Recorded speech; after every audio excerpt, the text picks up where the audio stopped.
क्या आप ट्रांजिट करने लगे हैं मिडल ईस्ट से, दुबई, दोहा, अबू धाबी से? तो ये अपडेट आपके लिए काफ़ी इंपॉर्टेंट हो सकता है। फ्लाइट्स ऑपरेट कर रही हैं during this Iran Israel conflict, लेकिन सिचुएशन जो है इज़ फार फ्रॉम नॉर्मल। तो आज इस वीडियो में ब्रेकडाउन देने लगा हूँ कि कौन से रूट्स आपके लिए सेफ हैं अगर आपको खासकर यूएस या यूरोप में जाना है, कौन से आपको अवॉइड करने चाहिए, बेस्ट ऑल्टरनेटिव रूट्स क्या हैं आपके लिए स्पेशली इस वीडियो के अंदर, एंड दैट इज थ्रू आगे बताता हूँ। आगे बढ़ने से पहले मेरे चैनल को सब्सक्राइब करें for more gulf and south East Asia updates through my channel the travel man today. अब करंट सिचुएशन की पहले बात करते हैं, let's keep it simple and clear. तो बात यह है कि जो सिचुएशन है मिडिल ईस्ट एयर स्पेस की, वो पूरी तरीके से बंद तो नहीं है, लेकिन हाईली रिस्ट्रिक्टेड है और अनस्टेबल बना हुआ है इस वक्त। जितने भी मेजर हब्स हैं, आप दुबई की बात करें, आप अबू धाबी, दोहा की बात करें, ये रिड्यूस कैपेसिटी में ही अभी तक चल रहे हैं, एनीवेयर बिटवीन 20% टू 75%। तो एयरलाइंस जो अवॉइड कर रहे हैं जितने भी कॉन्फ्लिक्ट जोन्स हैं, जैसे कि ईरान हो गया, इराक, सीरिया और इजराइल हो गया। इसका मतलब ये हो कि फ्लाइट्स लंबा टाइम लेंगे और इनडायरेक्ट रूट्स आपको देखने को मिल सकते हैं। डिस्रप्शंस यहाँ पे हो सकती हैं किसी भी टाइम, मिसाइल या ड्रोन अलर्ट्स की वजह से या सडन एयर स्पेस क्लोजर्स की वजह से ऑपरेशनल डिलेज हो सकते हैं एयरलाइंस के खुद के अपने। तो बॉटम लाइन ये है कि फ्लाइट्स तो चल रही हैं, लेकिन अभी they are not under normal conditions. अब एयर स्पेस जो आपको अवॉइड करने, क्रिटिकल सेक्शन जो है इस वीडियो का, वो मैं आपको क्लियर करने लगा हूं कि अभी हम बात करते हैं कि कौन से एयर स्पेसेस हैं जो बंद हैं। ईरान है, इराक है, इजराइल है, सीरिया है इसके अंदर, और बहरीन भी है इसके अंदर, ठीक है, क्योंकि ये सारे जो ऑल्टरनेटिव रूट्स ले रहे हैं और कंट्रीज से ही ऑपरेट कर रहे हैं। कुवैत है इसके अंदर। तो ये जो रीजन्स हैं हाई रिस्क में तो आते ही आते हैं, साथ ही अभी बंद भी हैं और अवॉइड भी आपको करने चाहिए। अब एक्चुअली जो हाई रिस्क हैं रीजन्स, ये एयरपोर्ट्स जहां से ट्रांजिट करना आपके लिए थोड़ा रिस्की हो सकता है, वो यूएई, दुबई, अबू धाबी है। पॉसिबली टेम्पररी क्लोजर्स की वजह से ऑपरेट कर रहे हैं, लेकिन कभी भी कुछ भी किसी थ्रेट की वजह से बंद हो सकती हैं चीज़ें। कतर की बात करूं, दोहा की तो करंटली अनस्टेबल है सिचुएशन। दोहा की भी अगर बात करें, क्योंकि यहाँ पे रिपीटेड अटैक्स देखे जा रहे हैं कंट्री में। पर्शियल गल्फ के जितने भी रूट्स हैं आप वो अवॉइड कर सकते हैं। तो फ्लाइट्स जो है इन एरियाज के अंदर खासकर यहाँ तो डाइवर्ट हो सकती है मिड एयर, या लंबे होल्डिंग डिलेज हो सकते हैं एयर के अंदर, ये कैंसिल हो सकती है, लास्ट मिनट कैंसिलेशन हो सकता है, चाहे आपने चेक इन भी क्यों नहीं कर दिया हो अपनी फ्लाइट के लिए। अब क्या चल रहा है इसको देख लेते हैं एक बार, फिर मैं ऑल्टरनेटिव रूट्स की और जो आपको एक्चुअली ऑप्ट करना चाहिए, बेस्ट प्रैक्टिसेस आपके इस वक्त होने चाहिए, वो क्लियर करता हूं इस अप्रैल की वीडियो के अंदर, ठीक है। अब क्या चल रहा है इस वक्त, तो यूएई का ट्रांजिट की अगर बात करें, Dubai, Abu Dhabi are still active but with limitations, ठीक है। एक्टिव हैं, यूज कर सकते हैं अगर आप करना चाहें। तो एमिरेट्स हो गया, इतिहाद हो गया, ये फ्लाइट्स तो रन कर रहे हैं, लेकिन डिलेज हो सकते हैं, रीराउट हो सकती हैं फ्लाइट्स, और लास्ट मिनट चेंजेस भी इनके बहुत कॉमन देखे जा रहे हैं इस वक्त, ओके। ये जो रूट्स हैं फिर भी काम करते हैं अगर आपको इंडिया से यूरोप या यूएस जा रहे हैं, कहीं से भी आप जा रहे हैं, but only if you keep a proper buffer time, ठीक है। बफर टाइम का मतलब आप समझ ही सकते हैं, तो वो आपको रखना चाहिए अगर आप लेवर के साथ आगे जा रहे हैं यूएस या यूरोप, ओके। अब कौन से मिडिल ईस्ट के अंदर सेफ ऑप्शंस हैं आपके लिए, चाहे आप डायरेक्ट मिडिल ईस्ट में ट्रैवल करें या ट्रांजिट करके जाएं, इस वक्त जो सेफ ऑप्शंस हैं उनकी बात कर लेते हैं। अगर आप मेरी डेली दुबई एयरपोर्ट की सीरीज फॉलो करते हैं, उसमें मैंने ये चीजें बहुत अच्छे से क्लियर करी, और मैं यूजुअली इन एयरपोर्ट्स के नाम भी उसमें लेता हूं, ओके। अब क्योंकि आप यहां से इसलिए जाना चाहते हैं क्योंकि आपकी फ्लाइट आपको सस्ती पड़ रही है, आपका टाइम बच रहा है, देन सऊदी अरेबिया का रूट आपके लिए बेस्ट रहेगा। करंटली मोर स्टेबल मैं ये कह सकता हूं। दमम की फ्लाइट्स जो है, दमम से जो जा रही है फ्लाइट्स, या काइसुमा से अगर आपको मिलती हैं, तो वो आपको ट्रांजिट रूट ये हब यूज करने चाहिए इस वक्त। दूसरा जो है इंपॉर्टेंट रूट वो है ओमान मस्कट का, जो कि I can say it's less affected और अंडररेटेड भी है, यानी कि लोगों को कम पता है इसके बारे में। तो ओमान मस्कट हो गया, और या सऊदी अरेबिया के एयरपोर्ट्स हो गए। अब ये जो रूट्स है इनका एक्सपोजर कम है अगर मैं कॉन्फ्लिक्ट जोन्स की बात करूं, तो इसलिए ये सेफर ऑप्शंस हैं, और जितने भी बहरीन कुवैत की फ्लाइट्स हैं, anyhow they are using Saudi Arabia airports. अब कौन से कॉस्ट इफेक्टिव आपके लिए ट्रांजिट रूट्स रह सकते हैं, क्या कॉस्ट है, एक्चुअली कॉस्ट इफेक्टिव तो नहीं कहा जा सकता क्योंकि यहां पे प्राइसेस डायनामिकली काफी ज्यादा चेंज हो रही है मिडिल ईस्ट की अगर मैं बात करूं। तो अगर ट्रांजिट हब की बात करें, दुबई डीएक्सबी एयरपोर्ट को अगर आप यूज करते हैं, Dubai remains the busiest and most frequent transit point देखा जाए। एमिरेट्स की जो टिकट कॉस्ट है, जो मैं एक्चुअली निकाल के मैंने रखी है आपके लिए, नॉन स्टॉप फ्लाइट अगर देखें तो ये 45,730 रुपए की पड़ रही है, जो कि फास्टेस्ट है, और क्योंकि इंडिया से 3.5 घंटे मैक्सिमम जो फ्लाइट ड्यूरेशन आपका रह सकता है दुबई तक का।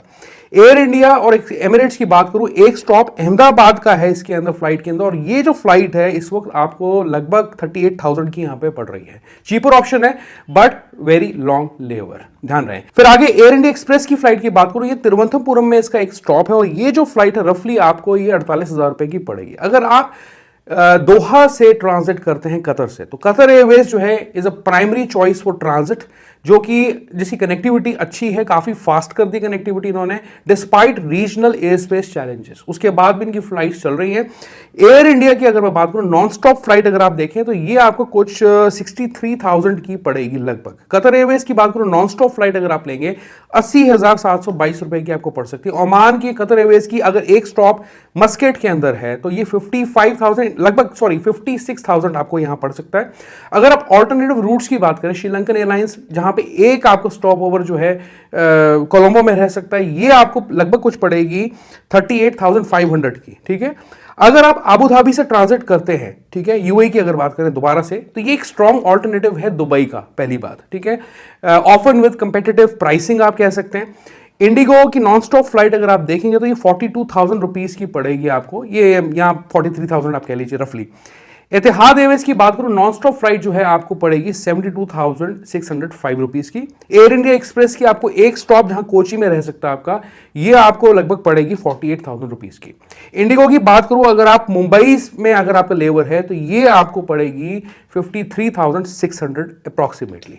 अगर आप ट्रांजिट करते हैं अमान यानी कि जॉर्डन से करते हैं तो इसके रिगार्डिंग में एक चीज बोलना चाहता हूं, ये जो geographically it's very closer to conflict zone, ये मैं कह सकता हूं। तो ये थोड़ा रिस्की इस चीज को बनाता है। रूट्स तो ऑपरेशनल हैं यहां पे, काफी एयरलाइंस ने मिडिल ईस्ट गल्फ एयरलाइंस ने शुरू करी हैं अमान की फ्लाइट्स, लेकिन ये रिस्की मैटर है मेरे हिसाब से। ऑपरेशनल है, subject to more frequent air space changes. लेकिन अगर मैं एयर इंडिया या रॉयल जॉर्डेनियन की बात करूं तो एक आपका स्टॉप मुंबई में रह सकता है और इसकी कॉस्ट आपको कुछ लगभग पड़ेगी 62,000 रुपीज की। ओके, फ्लाइनेस जो एक बजट कैरियर है सऊदी अरेबिया का, रिहाद में जिसका एक लेवर हो सकता है, वो 63,000 की आपको लगभग पड़ेगी। कतर एयरवेज या रॉयल जॉर्डेनियन की दोबारा अगर मैं बात करूं इन कॉम्बिनेशन की, तो ये आपको 84,243 का पड़ सकता है, जिसमें आपका लेवर लगभग आई थिंक दोहा के अंदर ही रहेगा। गल्फ एयर की बात करूं जहां पे आपका लेवर बहरेन में हो सकता है, लेकिन बहरेन एयरपोर्ट को यूज नहीं किया जा रहा पूरी तरीके से, तो ये आपका जो ट्रांजिट पॉइंट है ये दमम सऊदी का हो सकता है, लग सकता है। ओके, इसकी जो टिकट कॉस्ट है ये पड़ेगी आपको कुछ 1,06,000 रुपए की। ओके, अब बात यह है, ये तो मैंने आपको एक रफली बता दी है प्राइसेस जितनी जा सकती हैं, बाकी आपकी रिसर्च पे है, आप जो आपको सूट करता है। अब आगे मैं बात करता हूं बेस्ट ऑल्टरनेटिव रूट्स की, जो कि हाई वैल्यू रूट्स मैं कह सकता हूं। अगर आपको मैक्सिमम सेफ्टी चाहिए, रिलायबिलिटी चाहिए, या आप अपनी फ्लाइट को प्रिडिक्ट कर सकते हैं, तो वो कौन से हो सकते हैं। तो बेस्ट स्ट्रैटेजी इस वक्त ये है कि मिडिल ईस्ट एयर स्पेस को आप कंप्लीटली अवॉइड करें अगर हो सकता है, चाहे आपको ट्रांजिट ही क्यों ना करना हो। आपको यूज करना है South East Asia as the main transit region और हब। ठीक है, अब मैं बात करता हूं वन बाय वन डिटेल में। सिंगापुर की अगर मैं बात करूं, overall very good option, best option right now is actually Singapore, transit through Singapore. इसके ऊपर मेरी एक डेडिकेटेड वीडियो है चैनल पे, अगर आप देखना चाहते हैं, सभी टर्मिनल्स के बारे में आपका नॉलेज चाहिए, सब टर्मिनल्स पे क्या फैसिलिटीज हैं, उसकी एक वीडियो है डेडिकेटेड मेरे चैनल पे। अब व्हाई दिस वर्क्स ये समझना जरूरी है। It is one of the best transit airports in the world और बेस्ट एयरपोर्ट फैसिलिटीज आप कह सकते हैं आफ्टर दुबई इंटरनेशनल एयरपोर्ट अगर मैं बात करूं, और completely it is unaffected by the conflict, middle east conflict. ठीक है, समझ ही सकते हैं ज्योग्राफिकली वो उस बिल्कुल एक परली जगह पे पड़ जाता है, वर्ल्ड के कॉर्नर में पड़ जाता है। तो सिंगापुर को आप चूज करें, एक्सेलेंट कनेक्टिविटी, जहां मैं बात करूं यूरोप की फ्लाइट्स की हो, यूएस की हो या ऑस्ट्रेलिया की फ्लाइट्स की हो। स्पेशली एग्जांपल रूट्स देता हूं मैं आपको, जैसे कि दुबई सिंगापुर लंदन का हो गया, मुंबई सिंगापुर न्यूयॉर्क का हो गया। ये this is a very common route actually. मैं सिंगापुर एयरलाइंस की बात करूं, दूसरा जो ऑल्टरनेटिव है सिंगापुर एयरलाइंस के साथ, वो है flight combination with scoot airlines. ठीक है, best for reliability, smooth transit के लिए। डाउन साइड बस इतना है इस रूट का कि जो आपका ट्रैवल टाइम है वो थोड़ा बढ़ जाएगा। दूसरा जो एक्चुअली ट्रांजिट हब है, जो बजट ऑप्शन आपके लिए हो सकता है, वो देख लेते हैं एक बार। जो मोस्ट बजट फ्रेंडली है वो है बैंकॉक। ठीक है, ये इट्स अ ग्रेट ऑल्टरनेटिव मैं कह सकता हूं। स्वर्ण भूमि एयरपोर्ट से या डॉनम्यूंग से फ्लाइट इंटरनेशनल या लेवर की फ्लाइट्स कम मिलेंगी आपको। स्वर्ण भूमि एयरपोर्ट को आप चूज कर सकते हैं जब भी आप फ्लाइट बुक करते हैं। बेनिफिट्स क्या है, आपकी जो फ्लाइट के फेयर्स है वो कम पड़ सकते हैं compare to Singapore.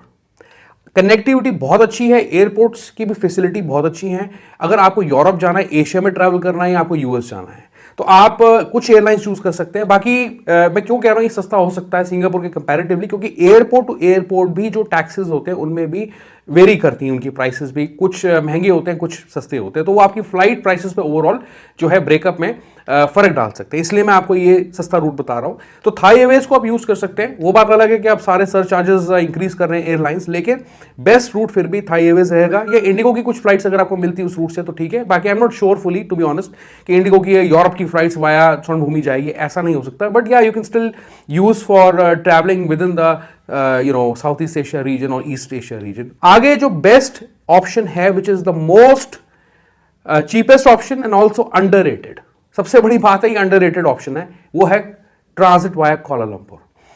Late me tell you, अगर आपकी जो प्रायोरिटी है is to get possible lowest fare, तो कोलालंपुर जो है is worth considering. Kuala Lumpur International Airport यानी कि KLIA टर्मिनल 1, 2 एंड 3। एयरलाइंस जो आपको यूज करने हैं मेनली वो एयर एशिया आप यूज कर सकते हैं या मलेशियन एयरलाइंस को यूज कर सकते हैं। Best for cheapest routes. Downside एक यही है कि डायरेक्ट ऑप्शंस जो यूरोप के मिलने कम है इस केस के अंदर, बस ये थोड़ा सा एक ड्रॉबैक है। Now I am going to tell you the which is expensive but fastest रह सकता है। आप खासकर आपको यूरोप साइड पर ट्रैवल करना है तो उस केस के अंदर हांगकांग जो है एक स्ट्रॉन्ग ऑप्शन आपका हो सकता है, यानी कि हांगकांग इंटरनेशनल एयरपोर्ट। जो एयरलाइन में रिकमेंड कर सकता हूं आपको इस वक्त वो है कैथे पैसिफिक, ठीक है। Best for faster routing to Europe और North America flights. Downside ये है कि it is yes definitely expensive. अब जो रिस्क है आप वो देख लेते हैं कि आपको रिस्क समझने जरूरी है। तो important risk to keep in mind, जो अगर आप लंबे रूट लेंगे तो आपकी टिकट की प्राइस बढ़ेगी, फ्यूल की कॉस्ट वैसे बढ़ रही है, जीपीएस के डिस्ट्रप्शंस जो हैं have been reported across the middle east region, flights जो है कैंसिल हो रही हैं इवन आफ्टर चेक इन, ठीक है। अब फाइनल स्ट्रैटेजी आपकी क्या रहनी चाहिए, जिसके लिए मैं एक्चुअली ये वीडियो बना रहा हूं एज अ मैसेज के तौर पे मैं कह सकता हूं, लेकिन मैं एक्चुअली आपको बताना चाहता था ऑल्टरनेटिव रूट्स ट्रांजिट के लिए खासकर। तो अगर आप मिडिल ईस्ट से ट्रैवल करते हैं, if you choose Dubai Abu Dhabi, तो आप तभी करें जब आपको उसकी जरूरत लगती है। डायरेक्ट फ्लाइट्स को आप बुक करें, हो सके तो ट्रांजिट को आप स्किप करते, कोशिश करें कि आपकी मिडिल ईस्ट की फ्लाइट्स के अंदर एटलीस्ट ट्रांजिट हब ना हो। साउथ ईस्ट एशिया की अलग बात है, ठीक है। Use the same airline for your entire journey, यानी कि सिंगल पीएनआर की टिकट आप रखें तो अच्छी बात है। डबल पीएनआर की फ्लाइट में थोड़ा ड्रॉबैक हो सकता है अनटिल अनलेस वो कोई फ्लेक्सिबल टिकट है, ठीक है। जो आपका लेवर का बफर टाइम है वो एटलीस्ट 6 से 10 घंटे का हो, ये आप जरूर चेक कर लेना फ्लाइट को बुक करने से पहले। अभी आपको क्या अवॉइड करना है, दोहा जो है फॉर ट्रांजिट आप जो है अभी अवॉइड कर सकते हैं। दोहा कतर की बात कर रहा हूं, ट्रांजिट आप अवॉइड करें। Any route passing near conflict zones जितने भी हैं, जैसे हमने पहले वीडियो में बात किया, तो ये आपको अवॉइड करने चाहिए। अब बेस्ट स्ट्रैटेजी आपके लिए अदरवाइज मैंने आपको ऑलरेडी क्लियर कर दिया है, सिंगापुर हो गया, बैंकॉक, कुआलालंपुर हो गया, या यूएई भी आप कंसिडर कर सकते हैं ओनली इफ नेसेसरी, ठीक है। अभी कतर को आप अवॉइड कर सकते हैं। तो ये थे कुछ इंपॉर्टेंट टिप्स कह लीजिए आप, या इंपॉर्टेंट इंफॉर्मेशन, जानकारी जो मैंने आपको इस वीडियो के अंदर बता दी है। जाने से पहले रिक्वेस्ट करता हूँ वीडियो को लाइक करें, चैनल को सब्सक्राइब जरूर करें, हो सके तो वीडियो को शेयर जरूर करें, क्योंकि इंपॉर्टेंट वीडियोस हैं इस वक्त और रोज इन वीडियोस को लोग देख रहे हैं, ठीक है। तो आप जरूर शेयर करें वीडियोस को और हाइप करें वीडियो को। Goodbye, take care, bye bye.